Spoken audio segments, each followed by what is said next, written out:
This is the fourth video in our series for how to lead a Connect group. If you haven't had a chance yet to check out videos 1 through 3, go back and make sure that you watch those before you check out this one.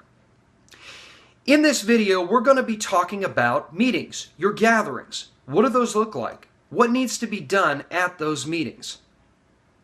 People are going to begin registering for your group. And as those participants begin to sign up and begin to register and get plugged in, they're going to want some communication about when and where they are meeting for the first time. So the group's leader and the group's co-leader need to sit down together and get their heads together before that first meeting so that it's planned out.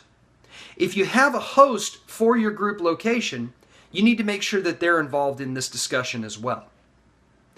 All of the information that you decide, such as when and where your group are meeting, needs to be communicated to all group participants and the Connect staff. Remember, that's the Connect group co-leader's responsibility to communicate all information. So make sure that you're on top of that. Once you've decided when and where you're meeting and you've communicated all of that information, it's time to plan your first meeting. And it needs to look something like this. The very first thing that you need to be concentrated on is getting your group to know each other. If they don't know each other, they're not going to feel safe.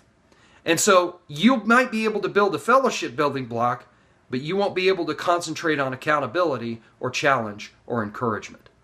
So make sure that they know where they're meeting and that they're getting to know each other. It's very, very key in the life of your group. So maybe open with some questions about them personally. Who are they? Where do they work? Where did they come from? What's their life story? Get people opening up and talking to each other. At your first meeting, you may also want to set some ground rules for your group, such as what is okay and what is not. If you're providing childcare for your group or arrangements for childcare, go over those ground rules with your group members and make sure that they understand exactly what is expected of them. You may need to create a calendar for your group. That can be very useful and very helpful in the life of your group to make sure everyone's on the same page. So discuss when you want to meet, how often you want to meet, when do you want to take a break. Make sure that each of your group participants has access to that calendar and that it's communicated and reminded on a regular basis.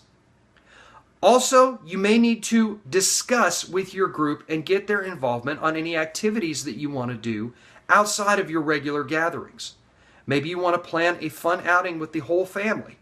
Make sure that gets talked about and that everyone in the group feels like they have input and involvement in planning those things.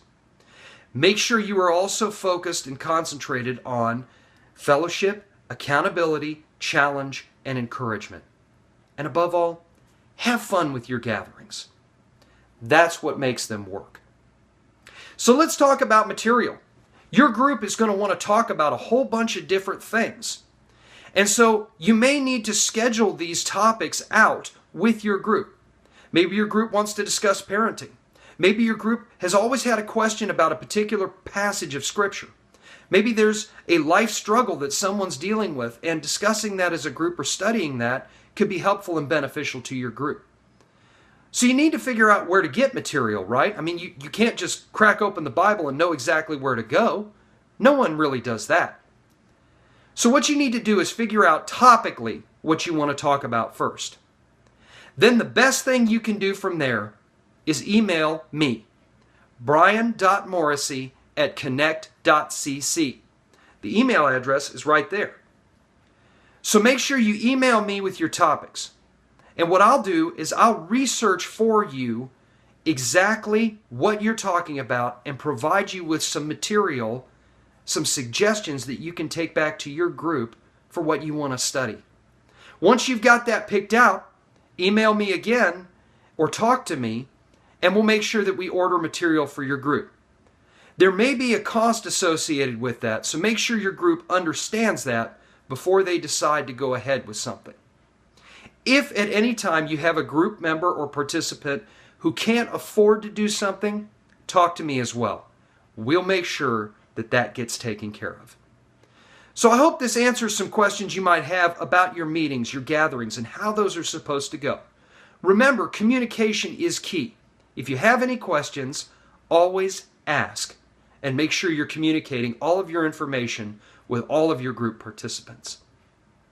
In our next video, we'll talk about growth in your group and what it means to subdivide. When you're ready, browse over to training video number 5.